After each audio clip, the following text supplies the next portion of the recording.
মনের যে কোনো আশা পূরণ হবে ইনশাআল্লাহ। ইনশাআল্লাহ। এই দোয়াটি পাঠ করলে হাসবুনাল্লাহু ওয়া নি'মাল ওয়াকিল। রিজিক বৃদ্ধির জন্য এই দোয়াটি পাঠ করুন। এটি পাঠ করলে আল্লাহ আপনার রিজিক বাড়িয়ে দিবেন। আল্লাহুম্মা ইন্নী আসআলুল ইলমান নাফিয়া ওয়া আমালান মুতাকাব্বালা। গায়েবীভাবে টাকা পয়সা লাভের দোয়া। এই দোয়াটি পাঠ করলে মহান আল্লাহ গায়েবীভাবে সমাধান দিবে ইনশাআল্লাহ। ওয়ারজুকনা ওয়া আনতা খায়রুর রাজিকিন। জুম্মার দিন দুপুর 12টার পর আল্লাহর এই নামটি 7 বার পাঠ করুন। আপনার সকল দোয়া কবুল হবে ইনশাআল্লাহ। নামটি হলো আর রহমান এবং এই দোয়াটি পড়ুন। ইয়া হাইয়ু ইয়া কাইয়ুম বিরহমাতিকা আস্তাগিস। সুবহানাল্লাহ।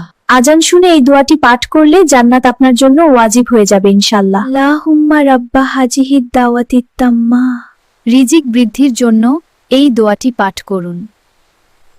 আল্লাহুম্মা ইন্নী আসআলুকা ইলমান নাফিয়া ওয়া রিয়াকান ওয়া আমালান মুতাকাব্বালা। সন্তানের জ্ঞান বৃদ্ধির জন্য এই দোয়াটি পাঠ করুন। আল্লাহুম্মা ফাক্কিহু ফিদ্দিন ওয়া আল্লিমহু তাওয়িল।